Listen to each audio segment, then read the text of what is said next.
orí kàdínlógún ẹsẹ̀ kọkàndínlógún Psalm 625 verse 19.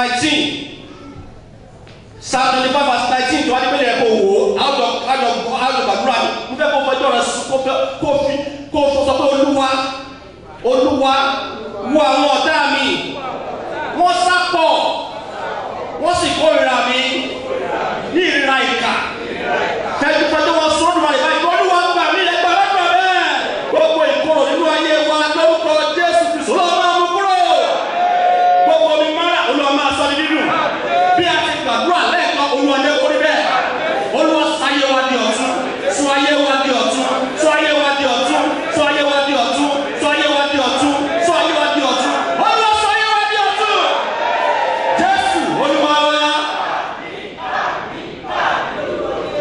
Ẹ jẹ́ ká jókòó ìwé Dáfídì orí kẹfà ẹsẹ̀ kejì ìbẹ̀lẹ̀ ó ti gbàdúrà ó sọ fún kó ṣàánú fún ẹ kó lè kí ni o orí Dáfídì orí kẹfà látẹsẹ̀ kejì Olúwa ṣàánú fún mi nítorí àìlera mi, Olúwa mú mi lára dá nítorí tí ara kan egungun mi. Ó gbàdúrà lójú kò yẹ ní Olúwa ṣàánú fún mi orí Dáfídì orí kẹfà ẹsẹ̀ kejì Olúwa ṣàánú fún mi nítorí àìlera mi, Olúwa mú mi lára dá. Ẹ bá Ọlọ́run sọ̀rọ̀ bẹ́ẹ̀ Olúwa lórúkọ Jésù ó wípé Olúwa Ọlọ́run mi ìwọ ni mo gbẹ́kẹ̀ mi lé, gbà mí lọ́wọ́ gbogbo àwọn tó ṣe kí ni o kí o sì ṣe kí ni o kò sì yọ mí kúrò kí ó má bàa fa ọkàn mi ya bí kí ni o àyà kí ni pẹ́rẹ́pẹ́rẹ́ nígbà tí kò sí kí ni o olùrànlọ́wọ́. A ó sọ di àdúrà tó Olúwa gbà mí lọ́wọ́ àwọn kìnìún ayé, àwọn ènìyàn lọ́sàn-án, ẹranko lóru. Ó sọ pé Olúwa gba ọmọ mi, Olúwa gba ọkọ mi, Olúwa gba aya mi. Ọlọ́run gbà mí, ìwọ ni mo gbẹ́kẹ̀ mi lé. Á tó lè gbàdúrà rẹ̀ Olúwa gbà mí ẹgbẹ́ ọlọ́run rẹ̀. Ọgọ́ta èló nìyẹn 59 ṣé mo gbà ẹ́ right ẹ padà fún mi. Hallelujah 59 verse 1 to 4 ìwé orí Dáfídì 59 àtẹ̀sẹ̀ kìíní dé kẹrin Ọlọ́run mi gbà mí lọ́wọ́ àwọn ọ̀tá mi. Olùkó lọ́dà ni bọ́ọ̀lù ló kò yà wọ́n sọ̀rọ̀ lẹ́yìn wọ́n lu kó bàjẹ́ wọ́n lè kí ni wọ́n bá rí ẹ báyìí wọ́n pa ọjà wọn rẹ̀ kọ́ ọ̀sà àwọn èèyàn burúkú àwọn èèyàn kà àwọn àjẹ́dàbí lóògùn ìmọ̀ àyè kí ni o wọ́n láti gbàgbọ́ dáadáa olùkó lọ́dà ni wọ́n pọ̀ rẹpẹrẹpẹ. Ó sọ pèsè àdúrà Ọlọ́run mi gbà mí lọ́wọ́ àwọn ọ̀tá mi, dáàbò mi lọ́wọ́ àwọn tó ṣe kí ni o tó dìde sí mi. Wọ́n náà kọrin wọ́n ní kí ló kọ̀ tó ń lagùjọ náà ní kí ló kọ̀ kí ló mọ̀ ṣe àwọn ọ̀tá èèyàn nìyẹn. Ẹ̀ẹ́dẹ̀gbúra ẹgbẹ́ àdúrà yìí ó ní wọ́n sí la òòrùn gúúsù àti àríwá ibi tí àwọn ọ̀tá mi tó lọ́pọ̀lọpọ̀ sí Olúwa àwọn tó ṣe kí ni sí mi Olúwa gbà mí lọ́wọ́ àwọn ọ̀tá mi. Ẹ gbà á rúra rẹ̀. A sọ fún Ọlọ́run lálẹ́ pé gbogbo adé ni wọ́n jẹ́ yìí gbogbo àwọn tó ń sọ pé àwọn á máa jẹ́ ká máa ṣe ṣeré ká máa jẹ̀jẹ̀ ìrírí ni. Ẹ sọ fún Ọlọ́run lálẹ́ pé ó ti tó gẹ́ ìgbé gbogbo ogun ìtòlé wá tó tún dé wá lé ìlú ìtòlé wá lé òkè ogun pé kí Ọlọ́run kó máa fòpin sí ní alẹ́ yìí nítorí pé a ti tọ́ bàbá tó wá gbà wá ẹ jẹ́ ká lanu wa lálẹ́ pé gbogbo ìṣòro ayé wa táyé àwọn ọmọ wa táyé ọkọ wa táyé aya wa tinú iṣẹ́ ìránṣẹ́ wa pé kí Ọlọ́run kó máa fòpin sí pé gbogbo tó dúró ti ayé wa pé lónìí pé kí Ọlọ́run kó máa fi òpin sí nítorí pé bàbá tó nígbà òun láti sátọ̀ wá pé gbogbo ayé wa gbogbo ayé àwọn ọmọ wa lónìí òpin dé bá wọn bẹ́ẹ̀ ni yóò sì rí àti ìkẹtàlá Jeremiah 29:11-13 ó sọ pé nítorí èmi mọ ìrò tí mo rò sí yín ni Olúwa wí àní ìrò àlàáfíà kì í ṣe fún ibi láti fún yín ní ìgbà ìkẹyìn àti ìrètí ẹ̀yin ò sì ké pè mí èmi ò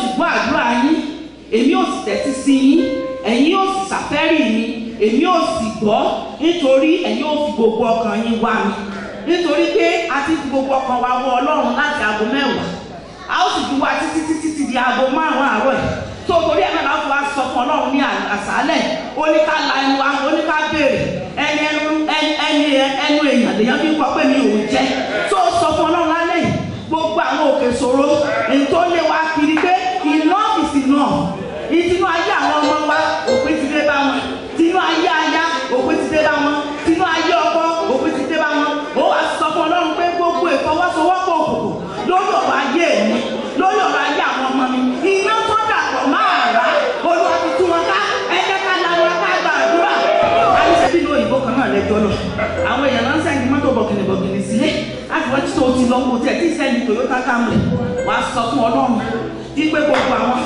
ẹnfà bá mi ka ọdún tí mo ti dé ìlú yìí tí wọ́n wò pé báwo lèmi ló ṣe rere gbogbo àwọn tó ń dúró ti ògbó mi tí wọ́n fẹ́ kí n ṣe rere tí wọ́n bá pọ̀ lẹ́yìn wọn tọmọtọmọ mo ṣe rere ó yẹ sọ́jà àdúrà ní orúkọ Jésù. Ó yẹ kó lè pàjù bẹ́ẹ̀ lọ.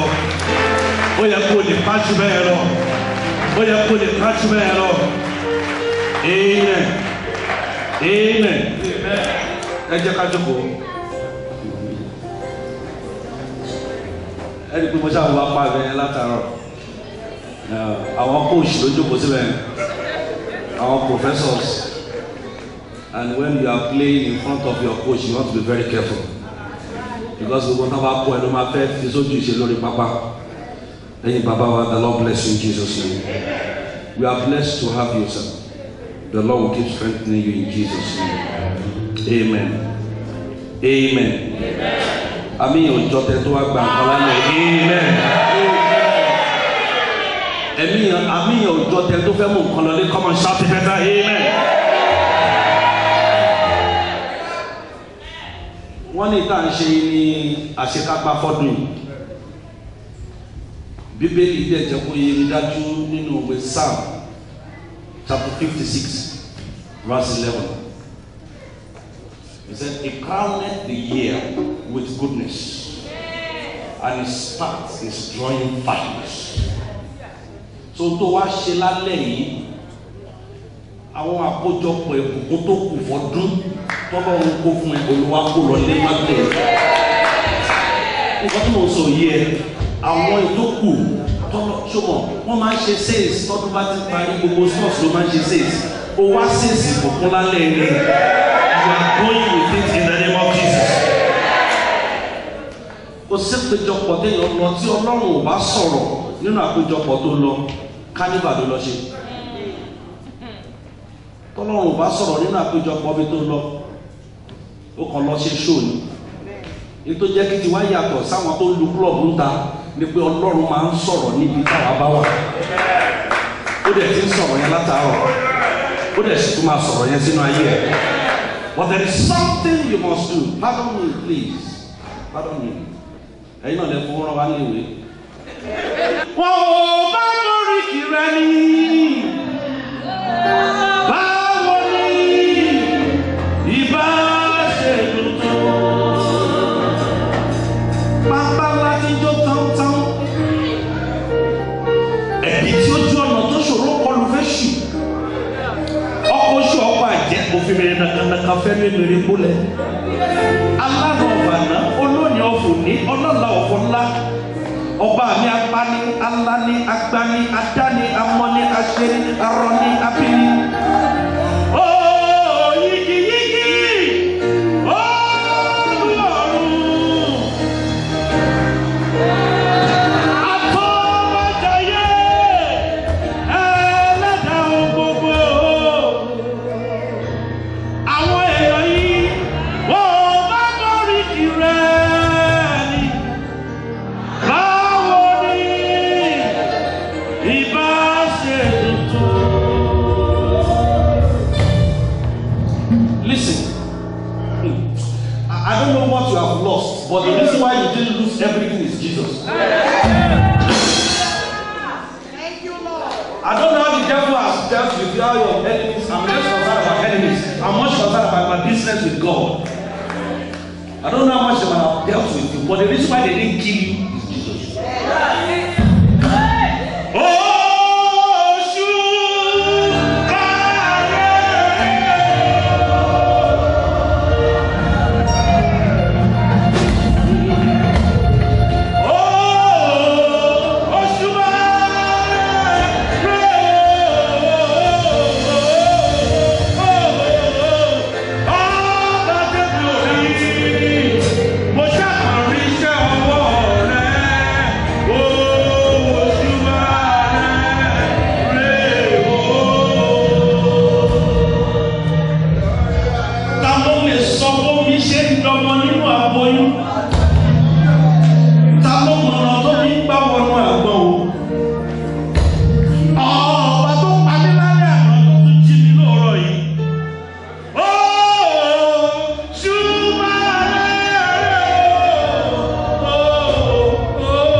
èmi ṣàkọrí iṣẹ́ ọwọ́ rẹ̀.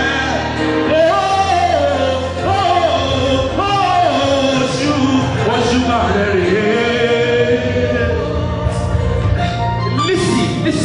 Listen. Gbogbo èèyàn bọ̀, èèyàn tó bá mọ tí Jésù sọ ló ṣe ni mo bá wù sà. Look fine, sir. You look wonderful. Daddy, January, February, March, April. Ó ṣe torí pé mi àti nípa ló ń sọ. Akọ̀jọ́ enjoy àánú ẹ̀ ni. Bàbá tí wọ́n ń sùn tó ń ké ìdí àlójú oorun táwọn ọ̀tá ṣiṣẹ́ ọba tó ní dẹ̀ silence wọn.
If my people that are called can humble themselves and pray and turn away from them, he said, then I God will hear them. And the more was song, more than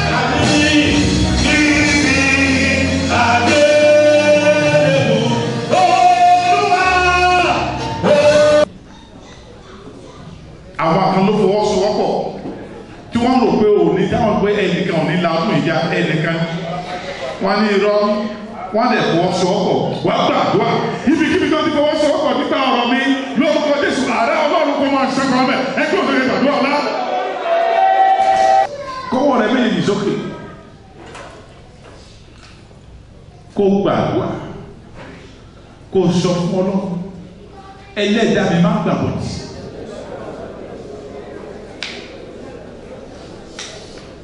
kí ló wé mo fẹ́ kó o wí sí ẹ Olúwa ẹlẹ́dàá má gbàgbọ́ láti òní lọ má gbàgbọ́ tì lójú ooru má gbàgbọ́ ẹlòmíì wọn tó ti gbàgbọ́ lójú ooru wọn ti gbà kádàrá yọ wọn fẹ́ kó o tó wọlé ẹlẹ́dàá mi ò láti òní lọ má gbàgbọ́ tì lójú ooru lójú ọ̀la Ọlọ́run má gbàgbọ́ tì Ọlọ́run fi gbá kó fi gbà mí ẹjọ́ mi gbàgbọ́ ọ̀la bẹ́ẹ̀ mọ́. Jésù Olúwa wa. Fún ohun tí Ọlọ́run fi ṣe fún ọ ní àṣálẹ́ yìí, kí hallelujah ọlọ́kan o. Hallelujah àwọn ọkùnrin lè ní gbọ́ wà níbi tí àwọn obìnrin wà níta. Mo ní kí hallelujah ọlọ́kan tó rí rẹ̀.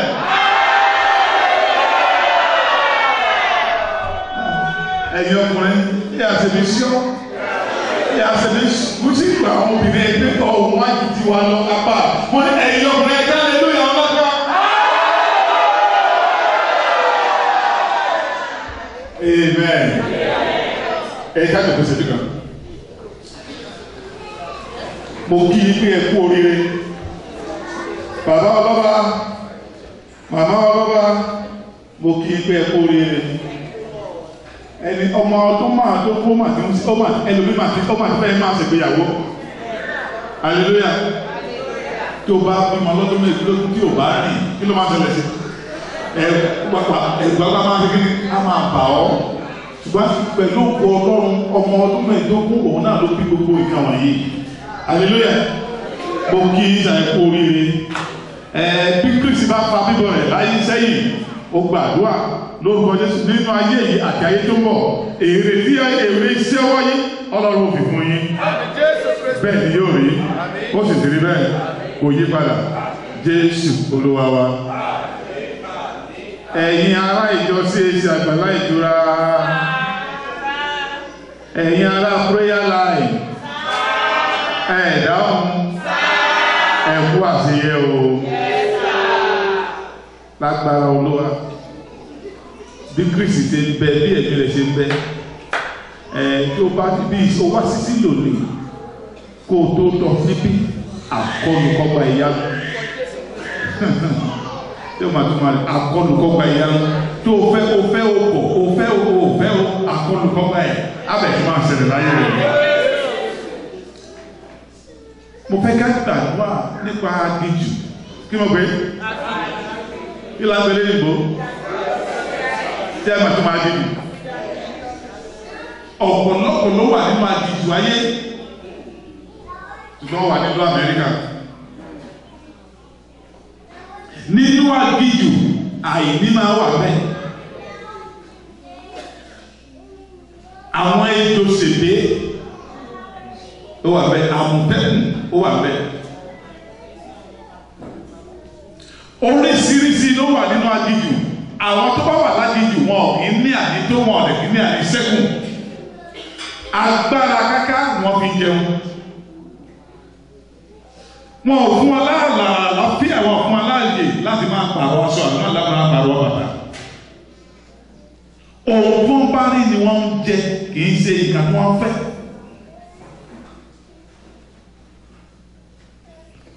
Èjò máa ń bu ẹlòmíì sàn láginjù ó sì máa kú síbẹ̀. Nílé aginjù àwọn èèyàn máa ń káàkiri pé ibi báyìí ni omi tó wà pàtó sá síbẹ̀. Ẹ̀mí tó ń sá kiri nínú ayé. Àbẹ́ ẹ̀mí náà ń dà fún ẹlòmíì.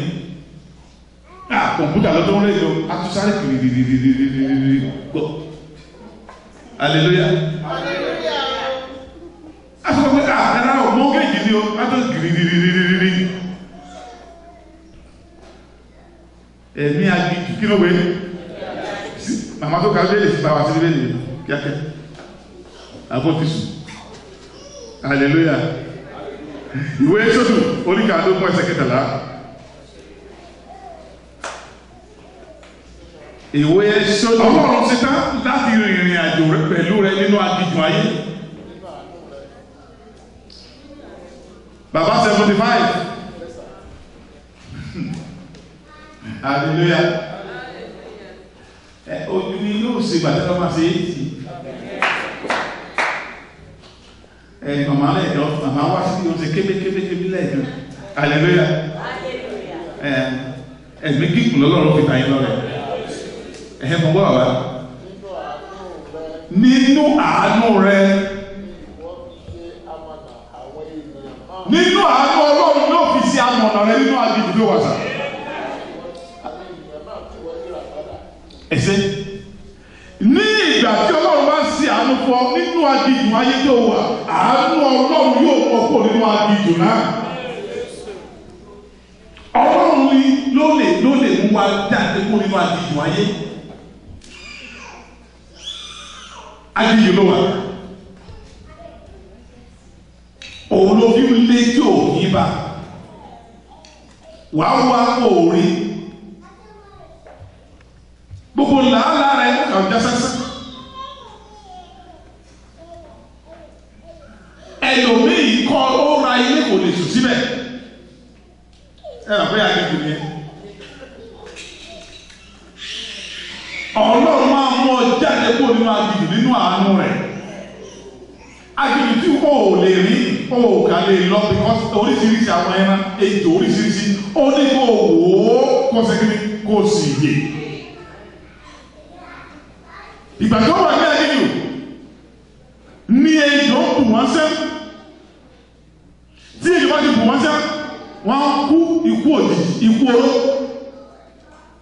ní ẹ wá gbé Jésù Kristi sókè fún wa bí ẹni tí ejò ayé bá ti bù sẹ́ tó bá ti di ojú rẹ̀ sókè tó bá ti wọ Jésù Kristi yóò sì yè nínú àjèjì tó wà lórúkọ Jésù kò ní kú sínú rẹ̀ gbogbo àwọn tó lọ sínú àjèjì nìkan tó ló padà ọ̀pọ̀lọpọ̀ ló kú síbẹ̀ nínú àjèjì ayé ò ní ra máa yé ò sì ní kú sínú rẹ̀ nítorí pé àánú Ọlọ́run yóò kú ọyọ ojú rere rẹ̀ kò yí padà àánú rẹ̀ sì wà síbẹ̀ òun nìkan ló mọ ọ̀nà tó lè mú ọgbà nínú àjèjì bí ò bá jẹ́ bẹ́ẹ̀ wà á kó sọ́wọ́ kìnìún bí ìgbà tó bá ti lọ níwájú tó bá ti ń tẹ̀lé èyí pé Ọlọ́run á máa yà ọ́ lẹ́nu kò ní jẹ́ kí o kó sínú pápẹ́ náà pété ẹ bá lọ sínú gbọ́gbà bí tí ò bá mọ bí tí wọ́n tẹ́ tàkúté sí o lè kẹsẹ̀ bọ̀ á ti gbága ta ló gbé lóko rí ẹ ṣe jẹ́ àyè màmá ẹ ṣe jẹ́ àyè hallelujah gbogbo ẹ̀yin ọmọ bọ́tà yẹ ìmọ̀ ẹ̀yìn tó jẹ́ bẹ́ẹ̀ yẹ kò kì í wù lókè ilẹ̀ ló ti jáde hallelujah tó èyàn tá a sọ nínú àjèjì oríṣiríṣi ló wà ẹ̀gún wà bẹ́ẹ̀ hallelujah tó bá gbẹ̀sẹ̀ lẹ́gùn mi gbà báyìí agbára ẹ̀dùn àti gbọ́ tí Jésù bá ń ṣe amọ̀nà rẹ nínú ayé àjèjì tó wà ìyẹn tá a sọ pé o ò lè kẹ́sẹ̀ bọ́ ẹ̀gún bí Kristi bá ń ṣe amọ̀nà rẹ o ò lè wọnú ẹ̀gún kìnìún lọ bí Kristi bá ń ṣe amọ̀nà rẹ ètò ayé ò lè bù ọ́ ṣẹ́ bí Kristi bá ń ṣe amọ̀nà rẹ o ò lè pòǹgbẹ nínú àjìjùn ayé rẹ bí Kristi bá ń ṣe amọ̀nà rẹ ayé ò lè gba aṣọ ara rẹ aṣọ iyì rẹ ayé ò lè gbà lọ́wọ́ rẹ ayé máa ń gba aṣọ iyì wọ́n máa ń gba kádàrá ẹ̀yìn máa ń gbé koro lé lọ́wọ́ nítorí bẹ́ẹ̀ ni afẹ́fì arọ̀ ní àṣálẹ́ yìí lóòótọ́ ló ti jó o ti gbàdúrà ṣùgbọ́n o gbọ́dọ̀ di ọ̀rọ̀ Ọlọ́run mọ́ pé nínú àánú Ọlọ́run ó gbogbo kò jẹ́ báyìí àánú Ọlọ́run ló jẹ́ kó ní bẹ́ẹ̀ ẹ̀bùn lè fẹ́ kó má jẹ́ kí àánú Ọlọ́run kó máa bá ọ lọ ó sì máa tẹ̀síwájú nínú ayé rẹ̀ hallelujah ìgbà tó bá yẹ kó o dúró àsọ̀fọ̀ kó o dúró ìgbà tó bá yẹ kó o rìn síwájú adigun sí kéde kó o rìn síwájú má kánjú má síwájú Ọlọ́run jẹ́ kí Ọlọ́run síwájú rẹ̀ má kánjú rárá kò sí bí o ṣe pẹ́ bímọ tó bí o ṣe pẹ́ lójú tó ìgbà tó bá wà lóṣù karùn-ún oṣù kẹ́kọ̀ọ́ oṣù kẹrin o tí ọmọ náà bá fẹ́ tí o bá fẹ́ wá wà á máa gbàdúrà ní Olúwa má jẹ́ kó ti wà á bẹ́ẹ̀ lọ ìyẹn pé oṣù mẹ́sàn-án rẹ̀ ò tí ì pé o lè fẹ́ primature àwọn mẹ́rẹ̀kù tí Ọlọ́run fi ṣe àwọn iṣẹ́ ìyanu tí Ọlọ́run fi ṣe fún ọ o fẹ́ kó o dúró kó o gbà má kánjú má dọ̀gbọ́n sí ẹlòmí àtúntò mẹ́jọ pé sọ̀rọ̀ àrà àwọn tó wá bọ́ sí àgbègbè tó ju àgbègbè lọ àwọn bọ́ sí òkùnkùn gbèrè nínú ayé lórúkọ Olúwa ò ní kájú bí ẹlẹ́dàá rẹ lọ mi ò jẹ́ gbọ́kọ̀ sàmì dáadáa ó máa tọ́ ìṣiṣẹ́ rẹ ìkọ̀ọ̀kan a máa gbé ọ máa báyìí tó gbà ọ̀nà báyìí tó lọ mo fẹ́ kó o tẹ̀lé àdúrà tó ń gbà ní ọ̀nà ni àdúrà náà ló sì máa ṣe ọ́ lórí òun ló sì máa yà ọ́ lẹ́nu òun ló máa mú gbogbo ìkólọ rẹ tó máa dá padà. Bíbélì pé ó ní ìgbà tí Ọlọ́run dá ìkólọ sí òní padà wọ́n á dàbí ẹni tó ṣe tó ń láàlá. Àwọn aráàlú wọn sì rí wọn ní ṣé àwọn tí èèyàn yìí wọ́n ní Olúwa lè ṣe ńlá fún àwọn èèyàn yìí o. Àwọn náà sì wá pé lóòótọ́ wọ́n ní Olúwa ṣe ńlá fún wa nítorí náà wá sí àwọn tó wà nínú agbègbè tẹ́lẹ̀ wọ́n bá lẹ́ni tó ń yọ̀ lórúkọ Olúwa bí Olúwa ṣe ń bẹ bí ẹ̀rẹ́ rẹ̀ ṣe bẹ ayọ̀ rẹ̀ lórúkọ Jésù Kristi kò ní dé bàjẹ́.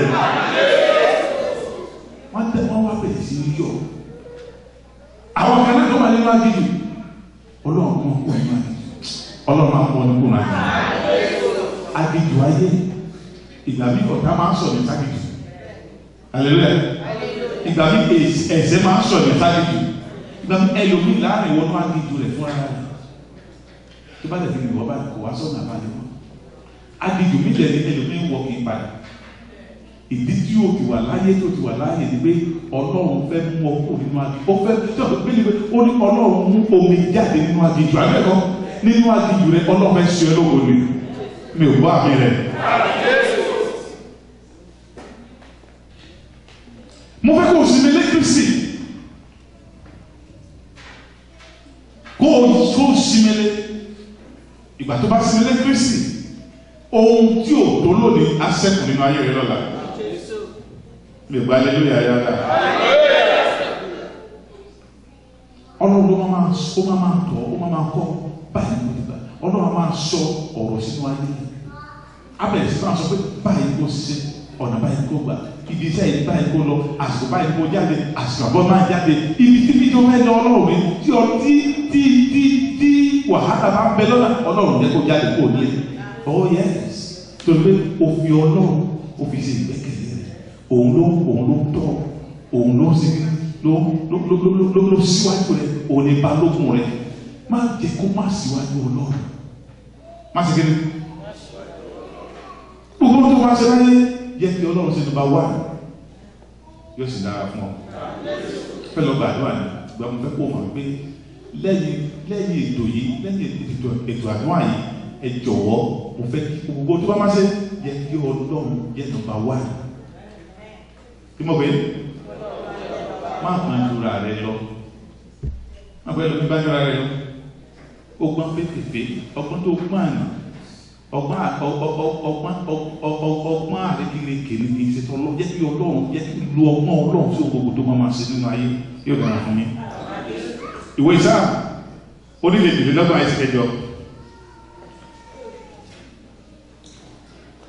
sàbsí níbẹ̀ náà ó ní ṣé ẹgbẹ́ ìlú mọ́ olúwa máa ń lọ aṣọ dókítà wá sí pé káyé níbo ló lọ ìkìlọ̀ odò á ní òun wá á ní ìgbàtà á ní last week ìgbàtà á ní ọ̀sẹ̀ tó kọjá kò sí níbẹ̀ mọ́ èyí rẹ̀ á sì gbọ́. Yes. Nígbà èyí ni ọ̀nà ẹ máa rìn nínú rẹ̀ nígbà tí ẹ̀yin bá sì yí apá ọ̀tún tàbí nígbà tí ẹ̀yin bá yí sí apá òsì ẹ̀yin ò sì sọ ìbora eré. Ó ti tó màmá fẹ́ gbàdúrà.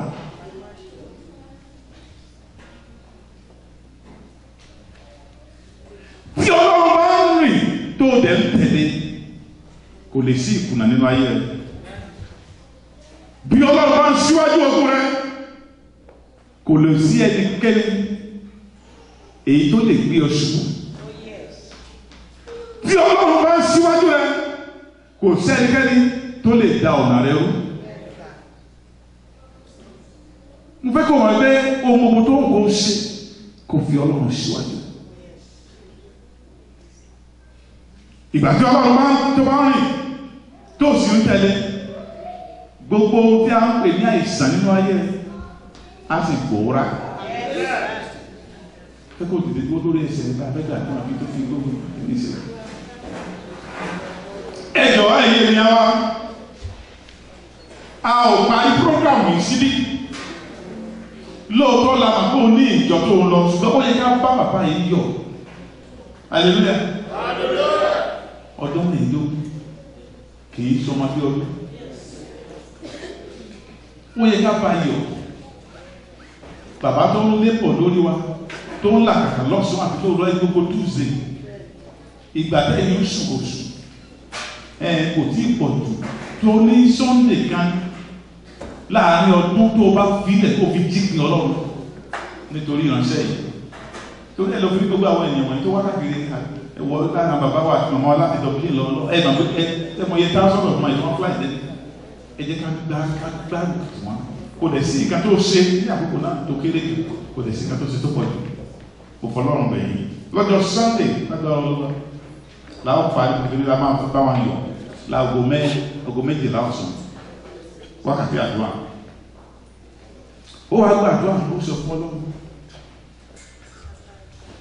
Ọlọ́run fi ọgbọ́n rẹ àti òye rẹ èyí tí máa fi ta agéjì mi já Ọlọ́run fi yí ká tó bá tí ò bá ní ọgbọ́n Ọlọ́run ẹlò àwọn tí ò ní ọgbọ́n inú agéjì mi ni wọ́n kú sí tí ọ̀bí lóòótọ́ ó ní kó wò ó sì èdè ó kù wọ́n sàn wọ́n sì gbójú wọn sókè wọ́n wo Jésù lókè wọ́n sì yé ẹlòmíì sì gbà èdè ó kù sẹ́pẹ̀ ní wo Jésù á lẹ̀ kú gbogbo àwọn tó kúrò ní Íjíbítì kan ló pa ló dé ilẹ̀ Ísírẹ́lì gbogbo àwọn Ísírẹ́lì gbogbo àwọn ọmọ Íjíbítì bíi bá àwọn ọmọ Ísírẹ́lì lọ wọ́n lẹ̀ yé àwọn gbàdúrà ó sọ̀kan ó lọ́wọ́ fún mi ní ọgbọ́n rẹ̀ tí màá fi láàgì jù mí yá tí mi ò ní fi kú sínú aginjù tí mi ò ní fi parẹ́ sínú aginjù tí mi ò ní fi gbàdánù nínú aginjù Ọlọ́run fún mi lórí ọ̀fẹ́ fún mi ní ọgbọ́n àti ìmọ̀ rẹ ẹgbẹ́ òṣèlú gbàdúrà ọ̀la ẹ̀jẹ̀ irú ènìyàn bẹ́ẹ̀ áńgẹ́lì tó fi ṣètùtù. Ibi tí Ọlọ́run ti fàyè jáde lọ́wọ́lọ́wọ́ dábàárí ẹ̀ dákẹ́ tó sọ pé kò ní rí bẹ́ẹ̀ pé owó tó dá padà sínú ìgbèkùn lórúkọ Jésù irú ènìyàn bẹ́ẹ̀ ẹ̀jẹ̀ wọn áńgẹ́lì tó fi ṣètùtù. O ti jáde kúrò nínú ìgbèkùn o sì ní gbàdá síbẹ̀ wọn. Ìwọ tó ń wò wá nílé lórúkọ Jésù Kristi ti Násárẹ́tì àtẹ̀yìntẹ́ ń gbọ́ báyìí níbí. Okùn tó ti já nínú ayé rẹ lórúkọ Jésù Kristi ọ̀tá ò ní dá padà náà. Ẹnikẹ́ni tó bá sọ pé wọ́n yọ ọ́ lẹ́nu látòní lọ mo fi èdè tí Ọlọ́run mo fi ṣèdè dé rẹ Bíbélì pé ẹnikẹ́ni tó bá sọ pé òun wọnú ibi tí Ọlọ́run ti ṣèdè dé rẹ lọ ibi àpẹẹrẹ náà ó ní ìjọ ayé yóò ṣe kí ni yóò bù ṣán ẹnikẹ́ni tó bá sọ pé òun wọnú ayé tó fẹ́ rákàlà wọnú ayé rẹ tó fẹ́ rákàlà wọnú iṣẹ́ rẹ tó fẹ́ rákàlà wọnú ìgbéyàwó rẹ tó fẹ́ rákàlà wọnú ayé ọmọ rẹ lórúkọ Jésù ó ìjọ Jésù Kristi bó bẹ̀rẹ̀ sí máa bù wọ́n ṣọ́ bẹ́ẹ̀ ni lórí ó sì tìrí bẹ́ẹ̀ kò yí padà ògbò ní fọlọ́ lókè ọ̀nà ó gbogbo tó ti ṣe ní àṣàbẹ̀ lórúkọ Jésù Kristi kó padà wá dúpẹ́ 2013 tá a máa tó ṣe ti wákàtí ìyanu lórúkọ ìwọ gán ẹ̀rí tó ṣe ní òní tó ṣe dámú ẹ̀rí tó nípa lórúkọ lóṣù tẹ̀gbà rẹ̀ jáde bẹ́ẹ̀ ni yóò rí ó sì tìrí bẹ́ẹ̀ a ó yí lọ́wọ́ lógo ní orúkọ Jésù Kristi Olúwa wa. Ǹjẹ́ wọ́n pé tènìyàn bá wà ní ojú ogun tó bá dẹ̀ ti ń jagun lọ tó dẹ̀ ní pé òun ṣẹ́gun ọkàn rẹ̀ adẹ̀ máa bá a lọ. Anẹ́kí ń sọ fẹ́ nìkan báyìí tó rà mí ńlá kan láṣẹ pé òun ṣẹ́ tó mọ̀ wípé ogun Íjíbítì tó ń rí títí tó bá òun débi ìlàlẹ́ àwọn pé òun ò ní rí wọn mọ́ tó rẹ̀ rà mí ńlá kan ẹnìkan báyìí tó rà mí ńlá kan ṣe lọ.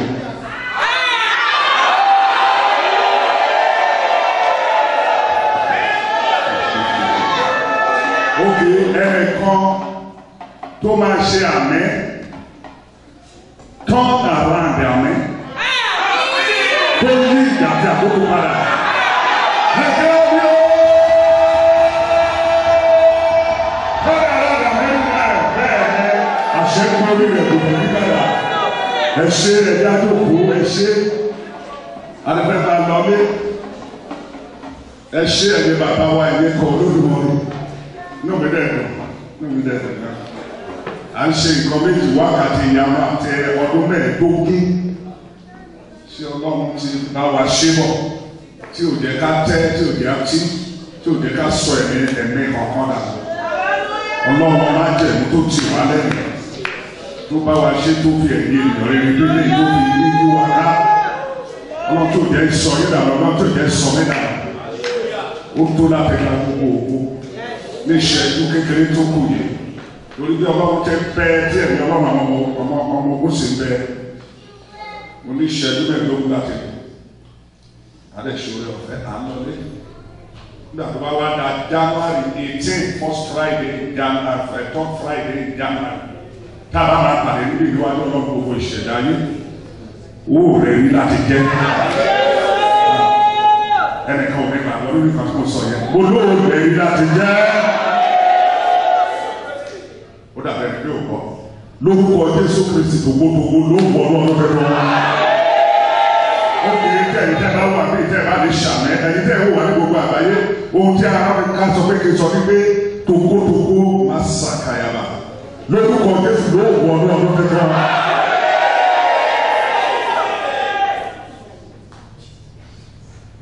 Hallelujah.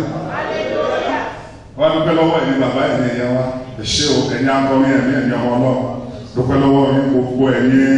Ó lọ́rùn la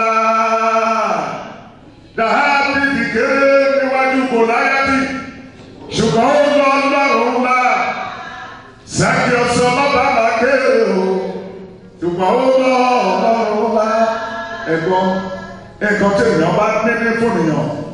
Mo nẹ́nẹ́ ní jẹ́ nípa ìgbéraga mo ní ìgbàgbọ́ yẹn ẹ̀mí ọlọ́run sọ pé kí n gbàdúrà fún gbogbo ẹ̀dá lálẹ́ ìṣẹ́jú kan tó bá rómi mú dáná nítorí pé omi báyìí ní ìkorò náà òjò kàtàkàtà báyìí ní ìkorò ọ̀gbẹ́lẹ̀ ní ṣọ́ọ̀ṣì oníwà ní ṣọ́ọ̀ṣì ní no ṣọ́ọ̀ṣì.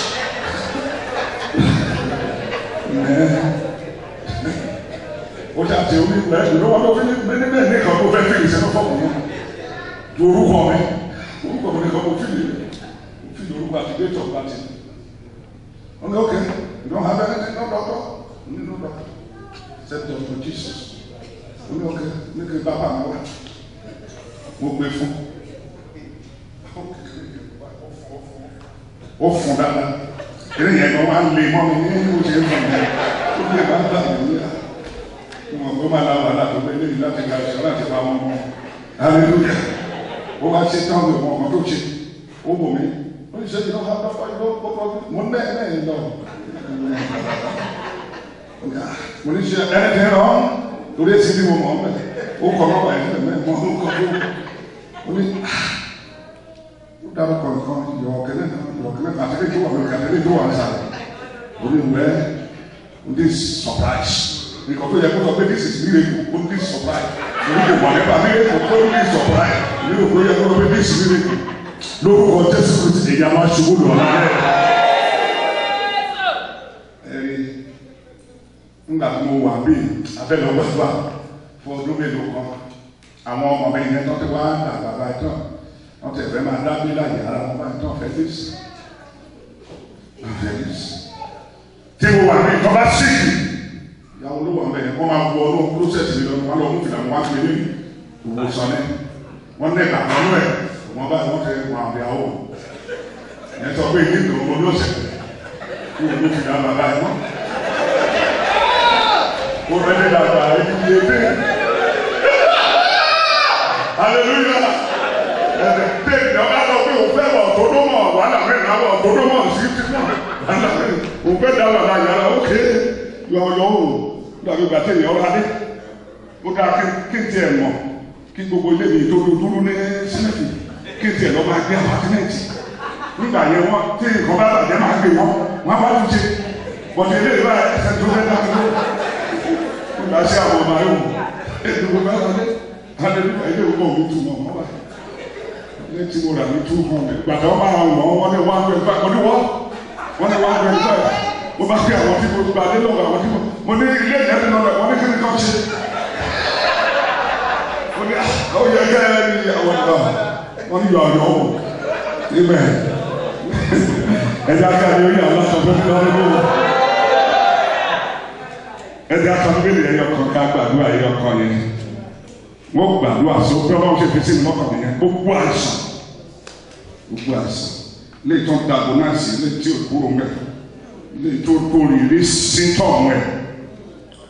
Lálẹ́ Yorùbá sọ pé koríko tẹ́lẹ̀ bá tẹ̀ kò gbé mọ́. Tí n bá ta àìsàn tí mi ò lóògùn tí mi ò ní dọ́tọ̀ tí mi ò ní ṣọ́ráǹsì lórílẹ̀-èdè ayé tó jẹ́ kírísì ọ̀run ní ṣọ́ráǹsì níwà dírí ló kọ́ jí ìyá rẹ̀ sọ pé òun 55 mo bọ̀ lẹ́yìn ẹ̀ àjọ ìrìn àjò lọ́nà hallelujah jẹ́ kàmú ìwé Jòhánù orí kọkànlá ẹsẹ̀ kan péré náà kàn mẹ́ dáhùn ẹ̀ gbàdúrà yẹn kan àgbàdúrà sómi yẹn lẹ́nu àgbàdúrà sí àwọn ìwé àmà lọ hallelujah ìwé Jòhánù orí kọkànlá ìhéré ti Jòhánù John chapter 11 a ó ka ẹsẹ̀ 33 ẹsẹ̀ ìkẹtàlélọ́gbọ̀n John chapter 11 verse 33. Maria ní Jésù rí yẹn àwọn ẹ̀gbọ́n Lásárù méjèèjì Martha àti Maria Maria bẹ̀ sí sọkún ló bá lẹ́kún àbúrò rẹ̀ ǹjẹ́ ìmọ̀túnmọ̀ Lazarus in Greek word omi ìyẹn ti he that has no pepper bóyá wà bí olùrànlọ́wọ́ bóyá ìkó máa ń lé dàbẹ̀ ní pé olùrànlọ́wọ́ dàbí ọkùnrin tó wà létí odò yẹn tí Jésù fi sí bẹ́ẹ̀ lọ́wọ́ ẹ̀ta tí ètí yẹ ẹ̀mí òrẹ́ ìrànlọ́wọ́ tó ń dá nìkan bẹ́ẹ̀lú ayé ló wá kò dé ẹ̀kọ́ débi kó tẹ̀lé ìyá lọ ẹsẹ̀ tó máa ràn lọ́wọ́ débẹ̀ ẹlòmíà fẹsẹ̀ gbà tó rẹ̀ á wọnú omi lọ ó sì wà á bẹ̀ Jésù fi sọ pé kí ni kéde ó ṣe fún ọ Jésù tó yẹ sọ pé olùgbàlà mo ní ìlò ìrànlọ́wọ́ rẹ̀ ó ní mi ò lẹ́nìkẹ́ni Jésù béèrè pé kí ni kéde ó ṣe fún ọ mẹ́bẹ̀rẹ̀ ìtàn ó ní mi ò lẹ́nìkẹ́ni àwọn olókè kí ló wá fẹ́ ìgbà yẹn ó ní mo ti wà bíi tí mo fi di wọ́ọ̀ lórí ara rẹ mẹ́ ẹlòmí ajá arọ bísíǹsì rẹ̀ ń yá arọ ìgbéyàwó rẹ̀ ń yá arọ sàbíkètì rẹ̀ ń yá arọ dànù ló kàn rákò lójú kan mo ṣe sẹ́yìn ẹ̀ náà dá padà pé eléyìí ò lè ríṣẹ́ ṣe mí gbogbo tó yarọ nínú ayé rẹ̀ lálẹ́ yìí gbogbo tó yarọ nínú ìrìn àjò ayé rẹ̀ a ní kí n sọ fún ọ pé okun àtẹ bí n sọ pé ó ní ẹfún egun tí ò lókun ẹfún ní okun mo wí nínú agbára ìjọba àkùkọ ọ̀rọ̀ jáde àṣẹ tẹ̀lé gbogbo tó yarọ nínú ayé rẹ̀ lórúkọ ọjọ́ ìkó ẹ̀sìn máa dìde ẹgbẹ́ ẹ̀dá lọ sí ó ní ǹjẹ́ nígbà tí Jésù rí i tí ó sọkún àti àwọn Júù tí ó bá wá sọkún pẹ̀lú rẹ̀ àdúrà yẹn kọ́kọ́ fẹ́ gbà wọ́n yẹn ó ní ó kérora Jésù kérora tí Jésù bá máa ṣe ohunkóhun nǹkan mẹ́ta ni Jésù máa fi ṣe ohunkóhun àbí ọlọ́run ẹ̀kẹ́rẹ́ ni pé akérora olóògbé pé ní kúrò ó kérora ìrora tó kéye lórí ìṣe bàmídẹ́ ó bàmídẹ́ lórí ìṣòro tọkùnrin yẹn wà pé kò yẹ bẹ́ẹ̀ kò yẹ kí Lásárù wà níbo ọ̀tá ló fẹ́ ọ̀tá ló gbèsè níbo kò tí ì ta kókó bẹ́ẹ̀ sọ pé ó ní ó kérora ó wà ní ọlọ́run kérora lórí ọ̀rọ̀ mẹ́rin kí ọlọ́run ṣe kíni kó kérora bó ṣe kérora báyìí ìbànújẹ́ ké ba bẹ́ẹ̀ sọ pé ibojì ló lọ lẹ́yìn kérora ó ní Lásárù dáhùn wá ó ti kérora fún ọ ọlọ́run kérora fún Jésù Kristi nínú bojì ọjọ́ kẹta bá ọlọ́run kérora lọ́run pé ẹ̀yìn agẹ́lì tí ẹ̀ ń tún ọmọ mi pẹ́ nínú bojì ẹ̀ lọ́run pé jáde nígbà tí àwọn méjì máa dé lẹ̀ wọ́n rò pé ibi tó fi ilẹ̀ sí náà ibi tí ọ̀tá fi ọ́ lẹ̀ sí ipò ìtọ́mọdé ìtọ́mọmọ ipò ìbànújẹ́ ipò àròyé oṣooṣù ẹ̀kọ́ oṣooṣù yẹn tó fi ọ́ lẹ̀ sí láti alẹ́ ìlọ lórúkọ Jésù wọn ọ̀bá níbẹ̀ mọ́. Bílí sọ pé àwọn méjì yẹn wá wọ́n rò pé wọ́n máa bá Jésù níbẹ̀ wọ́n débẹ̀ wọ́n Bílí sọ pé wọ́n wá wò pé ebi bí ìlà fílẹ̀ sí lánàá ebi bí ìlà fílẹ̀ sí àìwá láti wá ṣàánú ẹ̀ náà àmú àwọn òróró iyebíye láti fi kún kó yé wù kiri ni ọ̀dẹ̀ wọn débẹ̀ nítorí pé ọ̀hún kéré ra fún Jésù áńgẹ́lì gbọdọ̀ sí ní náà ayé lẹ́sìn wọn débẹ̀ bá wọn gbogbo tí wọ́n rí áńgẹ́lì yọ sí wọn wọ́n ní ìjẹ́ wọn mọ̀ pé áńgẹ́lì ni wọ́n ní ìjẹ́ ní olùgbàlà wà làwọn wà níbi ìlàfílẹ̀ sí náà àwọn ọmọ ẹwà báyìí láti ṣàánú ẹ̀ láti píìtì rẹ̀ lórí ìrìn ayé rẹ̀ wọ́n fẹ́ píìtì kiri tó wà ẹ́ wọ́n fẹ́ píìtì ẹlẹ́dàá tó ṣẹ̀dá wọn nígbà tó débẹ̀ wọ́n ní wọn áńgẹ́lì wọn wá wọ̀ ó kú tẹ̀lé ó ní kàdánọ́fẹ́ wà olùgbàlà wa rẹ̀ wọ́n ní èyí ṣe bí ẹni wà láàyè láàrin àwọn òkú kò sí níbí yóò kúrò níbẹ̀. Ohun tí mo wí báyìí nípa tẹ̀lé lálẹ́ ẹnìkan ṣoṣo tó lámì àmì ìyanu ṣe. Ibi tí ayé fi ọ́lẹ̀ sí, ibi tí ọ̀rẹ́ fi ọ́lẹ̀ sí, bóyá o yáwó lọ́wọ́ ọmọ lóṣù tó kọjá wọn ló pé wúwẹ̀ lóṣù yìí. Òrówó ilé sọ ó yìí bọ̀ wá owó ilé. Ó bá tó sọ pé wọ́n ti dá tẹlifóònù pé ó ti máa ti ìyàwó bọ̀ láti ilé tí ìyẹn wọ́n retí àwòye bí. Níbi tó fi ọ́lẹ̀ sí àní kékeré rẹ̀ fún ọ lórúkọ Jésù láti òní lọ fún ọ̀wá ẹ̀ lẹ́bẹ̀ẹ́ lọ. Ó gbàdúrà ẹyọ kan yẹn ṣe lọ. Olúwa kérora lówó èyí lórí ọ̀rọ̀ kó ṣe kí ni o kó kérora. Ó ṣe kó ọ̀rọ̀ bàbá ìbòjì tó lọ. Bẹ́ẹ̀ni sọ pé lẹ́sẹ̀rù ẹni tí ò lórí rọ̀ lọ́wọ́ mo wá láti rọ̀ lọ́wọ́ jáde. Àwọn ènìyàn ló lọ gbé lẹ́sẹ̀rù sínú ọ̀bẹ. Ṣùgbọ́n ọ̀rọ̀ fa jáde. Ọ̀rọ̀ ṣe kí ni ọ̀rọ̀ gbé jáde. Ọwọ́ lé àwọn ènìyàn lọ fi gbé síbẹ̀. Ṣùgbọ́n nígbà tó débi Jésù Kristi ọ̀rọ̀ jáde àṣẹ tẹ̀lé. Ó ní lẹ́sẹ̀rù ó sì jáde wá wọ́n ti di ajọ ọmọ ó ní ẹjọ́ tú sílẹ̀. Ẹ jẹ́ kó fi ògo hàn kó tó àgbóhùn láti pa ògo wọn lára.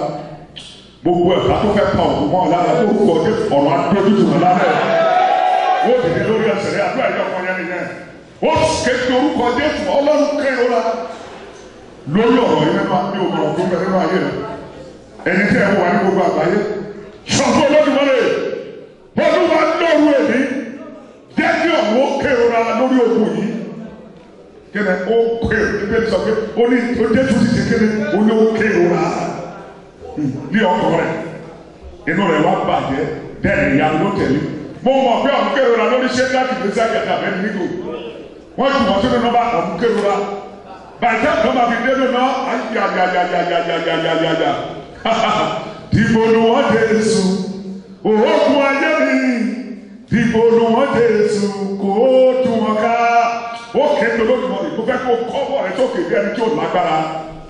Bí ẹni tó ti pẹ́ẹ́lì ní Ọlọ́run pé bẹ́ẹ̀ lágbára mo ti sàkátà náà ìka mi ò gbé. Mo ti tíráì ènìyàn ò lè ràn mí lọ́wọ́. Mo tíráì ilé iṣẹ́ mi. Mo gbẹ́kẹ̀lé ọkọ ò lè ṣe ẹrù ọkọ pọ̀ délé tí mo rúbọ. Ó kéde orúkọ Jésù Kristi bí àrá. Ó bàbá sọ fún Olódùmarè. Olúwa lóru èmi lórí okùn yìí nínú ayé mi. Mo yá ọmọ rẹ bí ọmọ rẹ náà dúró sí mi ọ. Wọ́n bà nínú jẹ́ lórí ọmọ.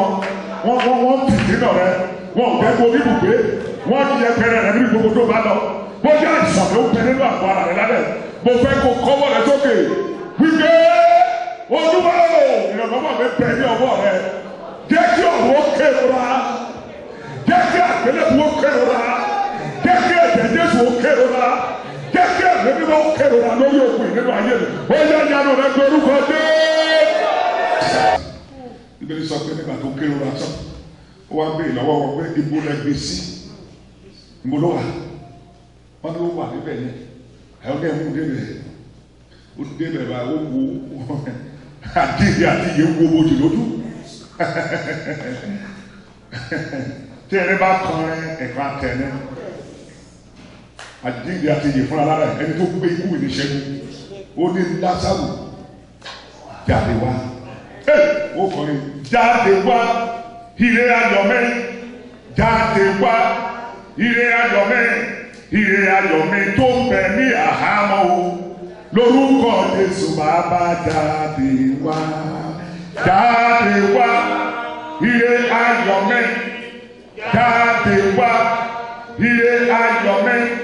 ire ayọ̀ mi tó ń bẹ ní àhámọ́ o lórúkọ Jésù bàbá jáde wá ire ayọ̀ mi jáde wá ire ayọ̀ mi tó bẹ ní àhámọ́ lórúkọ Jésù bàbá jáde wá mọ́ tàbẹ̀ kọ́lẹ̀ ẹ̀kọ́ sí jáde wá àṣẹ ló bá yẹ agbára tó gbé látàrí kàwé nínú wọn àpótí ẹ̀rí jáde kúrò láwùjọ àwọn òbí sílẹ̀ àìlànà bí ìgbà tó dé ọ̀dọ̀ onídọ́mù orúkọ bàbá one more time jáde wá kílé ayọ̀ ẹgbẹ́ jáde jáde ọkọ̀ tó yẹ kó rí ọkọ̀ rẹ àti aya rẹ èèyàn àtọ̀ ayé rẹ òkú ayé rẹ àyànmọ́ rẹ orúkọ Jésù bàbá wà ní pé orúkọ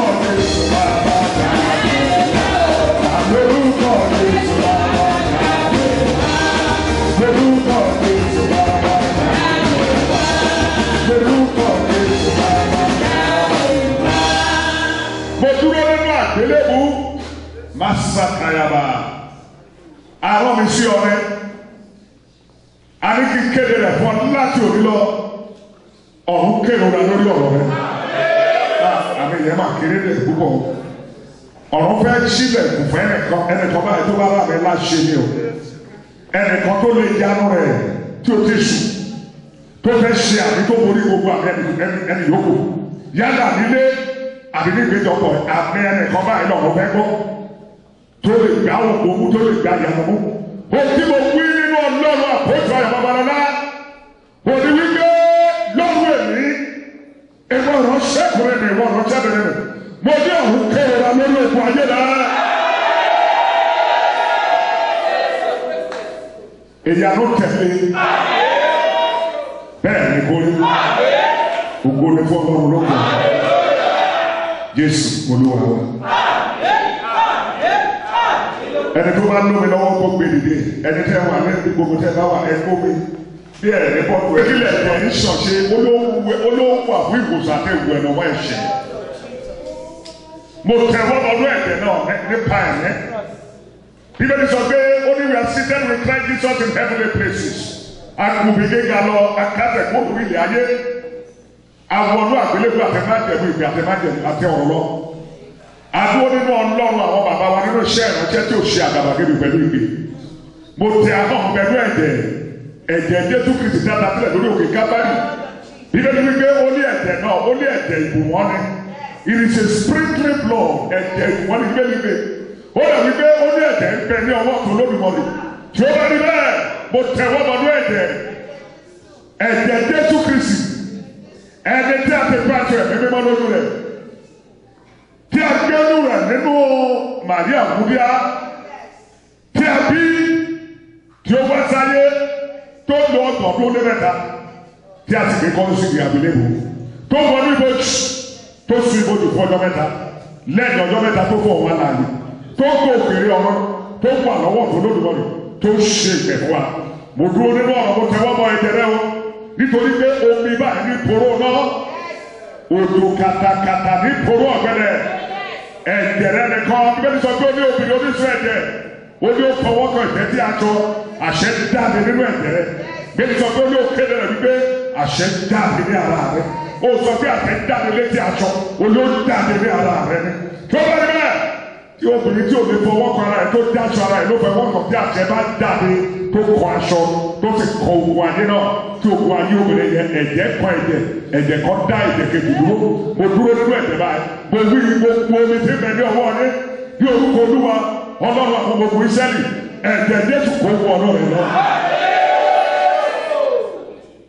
ìjẹta bá rọ ikọ̀ kì í pa ikọ̀ lára ẹni tó bá rọ nìyàn níṣẹ́ lè yàn bẹ̀rù àwọn bẹ̀rù ẹ̀dá ṣiṣẹ́ tó mo rọ àpèmí ni ikọ̀ Olódùmarè ìránṣẹ́ mi èwo omi kátó ṣẹ̀dá mi ló ti wà ní ayé nígbà tí a ṣẹ̀dá mi fún afúnmi ní àṣẹ lórí rẹ tó bá rí bẹ́ẹ̀ mo lo àṣẹ ọjọ́ kẹfà tí ẹlẹ́dàá yé fún mi mo wí bá èwo omi ti bẹ lọ́wọ́ àwọn àyànfẹ́ wọ̀ yóò mo sọ ẹ́ bí gbogbo ṣe láti wo àrùn láti palẹ̀ àrùn mọ́ láti flush àìsàn jáde nínú ayé àwọn ènìyàn àṣẹ ìwòsàn náà kó wọnú omi lọ. tí a bá ti bọ́ mi má sàkàyàrá tí ẹ kù wọ ilé ní rékèrè mo sì yà mo kéde rẹ gbogbo agbára ẹgbẹ́ àti òkùnkùn nínú ilé yẹn gbogbo ẹ̀mí àìsàn ilé tó lórúkọ tí ò lórúkọ nínú ayé rẹ nínú ayé ọmọ nínú ayé ọkọ rẹ nínú ìdílé rẹ àìsàn tí ara ti tẹ̀ ẹ́ mo kéde rẹ lórúkọ Jésù Kristi máa ń sàlàyé ẹgbẹ́ mi yẹn sókè dáadáa mo rí ìkọ́nà Olódùmarè mo rí ọwọ́ yẹn báyìí mo ní kí ni ọwọ́ ẹ mo ní ọwọ́ ìwòsàn lánàá káyàrá sotori ayaba ẹni tí Jésù bá fọwọ́ kàn ó wò ó sọ ni tó bá wò ó sọ tán kò sí kó àṣẹ kan ó padà ẹ̀ lọ́wọ́ pátápátá ni ẹ̀ẹ́kọ́nà Olódùmarè àwọn ará Íjíbítì nínú ìwé sọ́dọ̀ orí kẹjọ ẹsẹ̀ kẹrìndínlógún wọ́n ní this is the pagan of God ẹ̀ẹ́kọ́nà Olódùmarè lélẹ̀ kì í ṣe kéèyàn mo bẹ̀rẹ̀ fún ẹ̀ẹ́kọ́nà Olódùmarè tí poró àìsàn mo bẹ̀rẹ̀ fún ẹ̀ẹ́kọ́nà Olódùmarè tí mo wò ní láti kọjá lọ sínú omi tí ń bẹ lọ́wọ́ àwọn ọmọ Ọlọ́run wọ̀nyí níbi gbogbo tó wà ọwọ́ Olódùmarè lórúkọ Jésù kò wọnú omi lọ. omi kó yí padà pátíkù omi kó yí padà kó di ẹ̀jẹ̀ Jésù kí ẹ bá ṣe é lò lórúkọ ọdẹ kó máa ṣiṣẹ́ kọ́ ní ó dẹ̀ tìrí bẹ́ẹ̀ kò ní padà ògo ni fún Ọlọ́run lókè àmúmirí obìnrin kan tí a ti ojúmọ́ nínú báyìí níbikíbi tó bá wà yálà nílé àbí nínú ìpéjọpọ̀ ẹ bí orúkọ Jésù ìdènà kó bẹ̀ sì túbà ẹ̀rí kó padà hàn kó dẹ̀ wá dẹ́rì sí Ọlọ́run ó dẹ̀ tìrí bẹ́ẹ̀ kò ní padà ògo ni fún Ọlọ́run lókè Jésù Olúwa wa bẹ́ẹ̀ ṣe dúró yẹn ẹ máa mú mi yẹn ẹ lo ìgbàgbọ́ mi ó ní ìgbàgbọ́ mi wọ̀ ìwọ ọ̀dọ́ àgùntàn ó máa sẹ́rí àyàkàpá ìlú ìlú.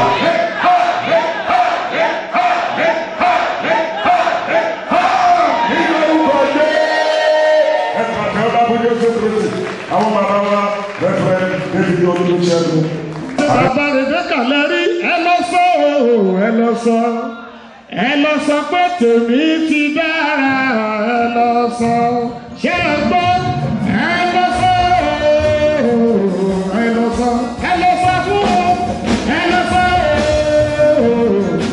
fún ẹ lọ sọ pé tèmi ti dára ẹ lọ sọ. Ẹni bàbá bá gbàdúrà fún lọ́mọ aráyé ń tè lọ́kùnrin.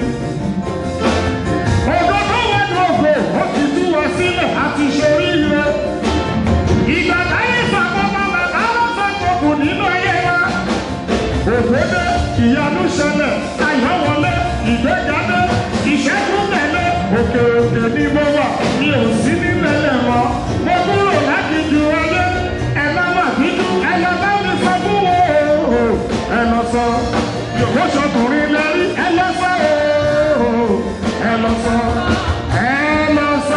Tèmi ti dára ẹ lọ sọ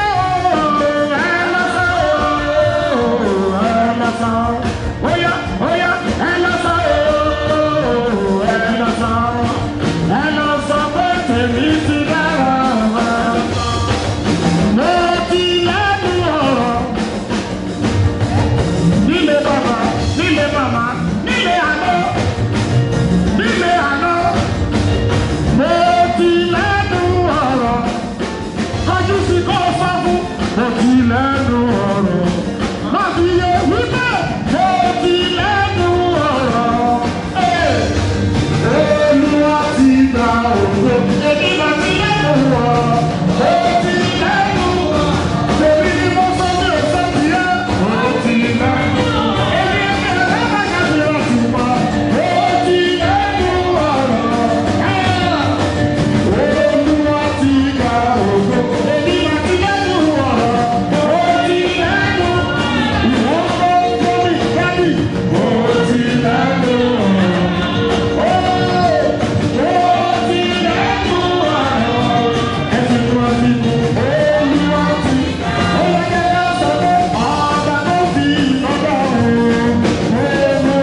Daddy, I don't know, don't say. Oh, yeah, God,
what the Lord has done. Let's go. Look, see what the Lord has done.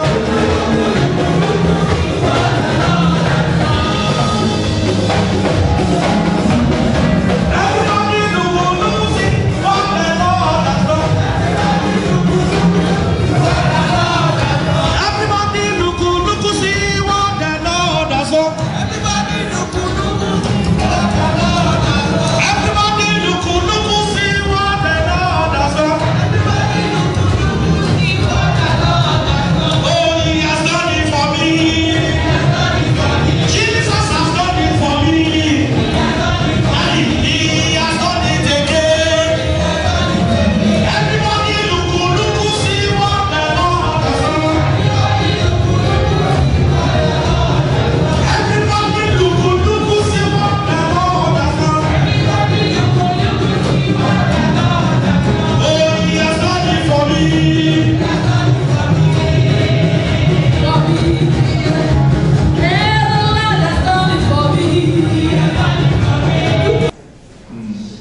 sọwọ́ rẹ̀ papọ̀. Ó gba àdúrà fún yín lórúkọ Jésù Kristi bí ẹ ṣe ń lọ èso ní bí ayé bọ́. Ipò tí Ọlọ́run pè mí sí lórúkọ Jésù èso ní bí abọ́.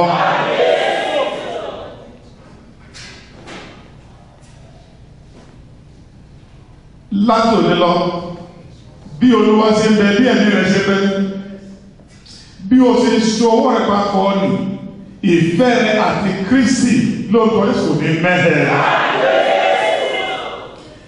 Ẹ̀yin tẹ́ ń wò wá nílé a gbàdúrà fún yín lóòótọ́ lẹ̀ sí níbí ṣùgbọ́n ẹ wà láàrin wa nípa ti ẹ̀mí lórúkọ Olúwa títí di January 18 táàtó máa pàdé 2013 ìyanu àkọlùkọgbà yóò tẹ̀ ọ́ lọ́wọ́. Nítorí pé o ní ìgbàgbọ́ o sì sùn o sì wà o ń wò wá gbàdúrà lórúkọ Olúwa. Àwọn oore tí Ọlọ́run ti fi lé ọ lọ́wọ́ ní àṣálẹ́ yìí àwọn tó máa ń lọ́ọ̀yàn lọ́wọ́ gba oore lórúkọ Jésù wọn nígbà ayé rẹ̀. Ire náà yóò bá ọkàn lẹ́ bẹ́ẹ̀ ni kò rí bẹ́ẹ̀ ni yóò sì rí. Ẹ̀yin tẹ́ ń wò wá ẹjọ́ tẹ́ wà lágbègbè yìí ẹ bá wa jọ́sìn lọ́jọ́ Sunday lágbára Ọlọ́run láago 12 ọ̀sán. Ìjẹ́ òye ẹ̀fẹ́ ti Jésù Kristi Olúwa wa agbára ti Baba agbára tí Ọmọ ìdàgbọ́ ti Ẹ̀mí Mímọ́ kó máa bá wa lọ kó wà pẹ̀lú wa kó kàn wá mọ́ lórúkọ Jésù kó lànà fún wa. Orin ẹja ti kà lónìí lórúkọ Jésù ní bọ́sánù bẹ́ẹ̀ ni yóò rí ó sì tẹ̀lé bẹ́ẹ̀ a ó yí náà lọ́gbọ́ ògbó ní fọ́lọ́ lọ́jọ́ ní orúkọ Jésù Kristi Olúwa wa.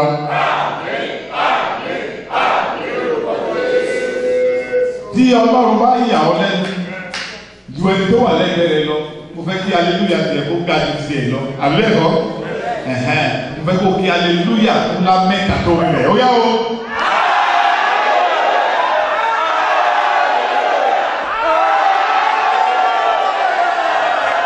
God bless you.